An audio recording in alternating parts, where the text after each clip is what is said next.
Howdy folks, Doc here with Last Best Tool, and I was all set to try and make a video about maybe the death of the adjustable wrench, or the Crescent Wrench. Have we really transcended this technology? It was great a long time ago. This thing's potentially started before 1850. It was maximized in its reach when it came with Ford cars, at point of purchase. And then of course everyone had one for a long time. But there are so many other options now for these kinds of adjustable wrenches. This one with a camming mechanism and the Knipex plier wrench. So I wondered, is this, maybe just an expired technology? It's obsolete. Doesn't mean it's worthless. It just means we don't do this anymore. So what did I do? I went out and I bought another one. The best one I've ever had. My new best friend, actually. Now this came from... This idea came from some comments when I was doing the videos, and I'll do another one about kind of that tiny toolkit, the mini toolkit. I wanted to include an adjustable wrench. That's really what I like, and in fact, I really like the wide mouth wrenches. I'll show you several of those. These are just great, and I'm so used to them. I've been using them my whole life. I guess I like that I can adjust them easily. I can, feel where it is. This is a line straight up and down. I love the plier wrench, great execution, but to me, I need to see this tool in order to use it. I can't use it as well blindly. Tell me what you think. And then the adjustment seems to be two-handed, trying to get something right, and sometimes you grab the corners of a fastener instead of the flats of the fastener, and then you end up, trying to figure out, especially something blind, what am I doing here? Whereas this is always, you just get it on, wiggle it around, and you can feel it when it's there. So I love these things. Now, years ago, I got some Snap-on ones, and they're right here. These, made in Sweden, probably, Baco rebrands. This one's made in Spain, the smaller one, and then this guy's also Sweden. These two were large mouths, and I always felt this was kind of anemic. It was a great big, 12-inch one. You can see on wherever the name is right there, it's got that 12 in it, meaning a 12-inch, but its opening was tiny. In fact, I could go all the way down to my little 6-inch here. There's the 6, and wide open. Look at that. They're about the same. So half the size, but the same capacity. Now, if you stay within the smaller, nuts and bolts, this is great. I mean, in fact, it might be a lot stronger because I'm not increasing the lever arm way out to the edge, but I just really wanted something better. And, I was a big fan of the channel lock. These are the Code Blues, is what they call these things. And this is also, if you look at this one somewhere here, it's made in Spain, so same as this guy here. But you got a nice big opening. The finish work isn't quite the same, more machine or more tool marks, machining marks here, less chrome. I really like these. I wondered if I was happy with the handle. So the best thing I could do is get two of them, and I cut the handle off one. In fact, here's the handle. I still have it. So I cut the handle off just to see, and I actually like the one without the handle a little bit better. In fact, one of my favorites are these old Snap-ons. I think this is like 1950s or something. I have to date code it. But it's a smooth metal. It just feels good in the hand. Not much of a gap here, not much of an opening. As you can see, here's another small one, an old one, old Snap-on.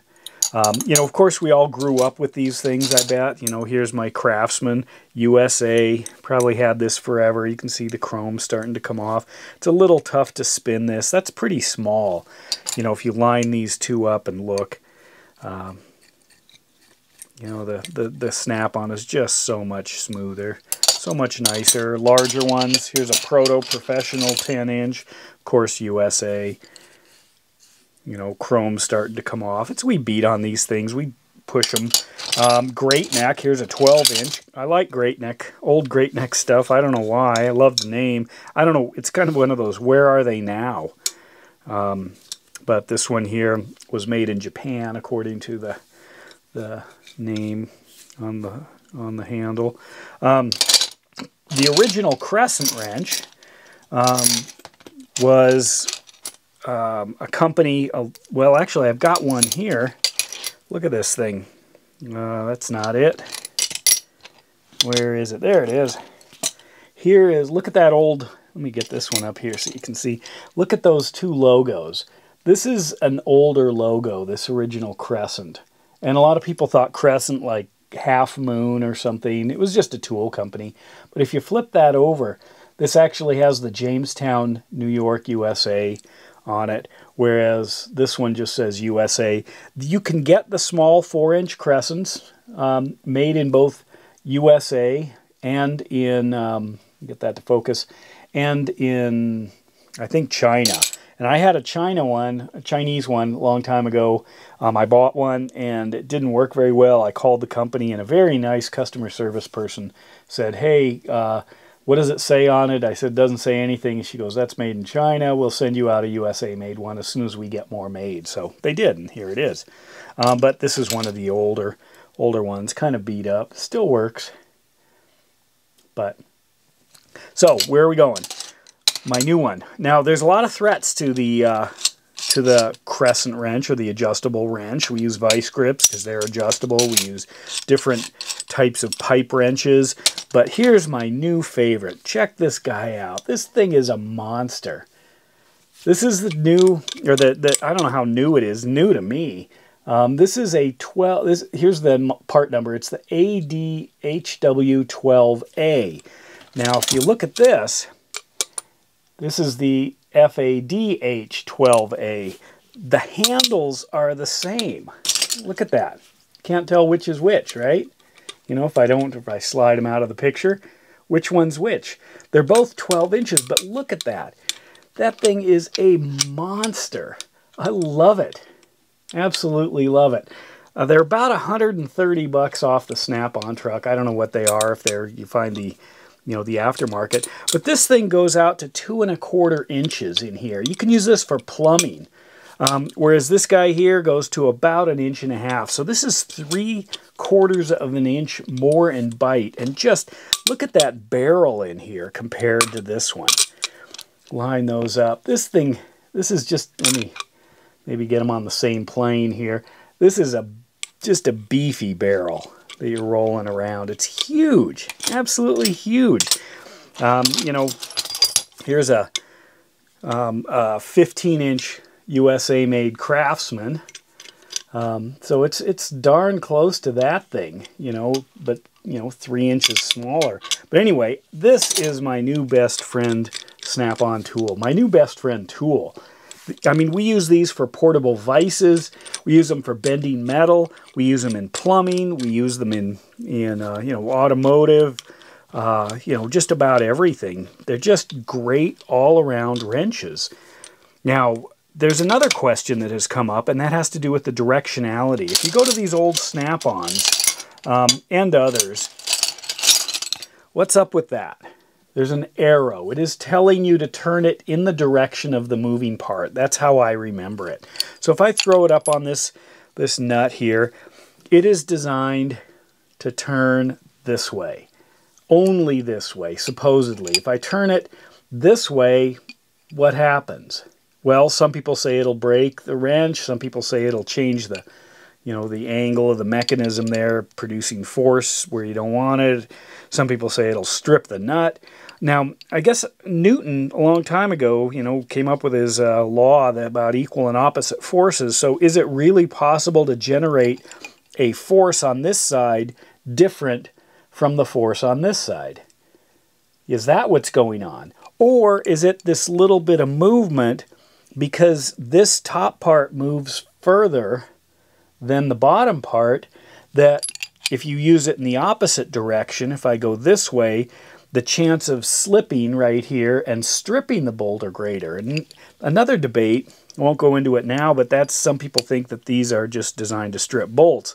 You shouldn't use them. Everybody should have moved on into one of these other kinds of solutions. Just let this thing die. I love these things. They're so handy. To me, this is one of the best tools working blind.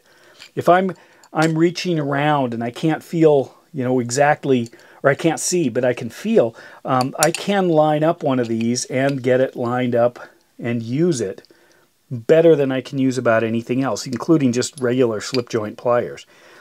So I don't know. I mean, maybe it's a function of the design of the wrench, where the weakness is, or maybe it's on this side. I watched about a dozen YouTube videos and I'm more confused than ever. Everyone's saying do this because you're supposed to, and it is right here. And if I flip the wrench over, it's right there. It is designed to push towards the moving part. Some people call it clockwise, if you're going this direction. Sure, I only think that matters when you're putting the ultimate force on it. Once you're using it, I don't think it really matters. Now, these don't have directionality. You can use these in either direction. So that just adds a little more confusion, possibly. Plus, I started looking, in these flank drive plus wrenches, or flank drives, these, they're obviously changing the way they grab the bolt. That's why they've got the different marks there. So there's probably something there. I'm going to keep digging, but please share if you've got wisdom on this topic. Let me know. But anyway, I just got this recently, and I absolutely love it. Love it, love it, love it. And you can use these down to 0. I mean, they go flush. So there is no minimum on these, and I can go out to 2 1/4 inches. So, I can grab something, and it doesn't have to be, everything doesn't have to be right down there. I can use this, use the very fine tip on something small if I want. It becomes more I've got an awful lot of leverage here, or it might not fit. But boy, I was glad to see it after putting up with this for years. I've had this for a long time, and it's always too small. But anyway, let me know what you think about both the direction of travel of the wrench, whether or not adjustable wrenches are dead, whether we should all transcend to, these great Knipex here. And one other question, what's your favorite? I mean, I grew up with those Craftsman. I've tried, Protos. Here's a Wright, this big one down here. But this is actually my favorite. I just like the feel of it in my hand. Even though it's not the most useful wrench anymore. It's pretty narrow here and it's pretty old. But there's just something about that. I mean, if I have to go into a blind job, or a job blind, I guess, I want an adjustable wrench like this. So let me know. With that, Doc out.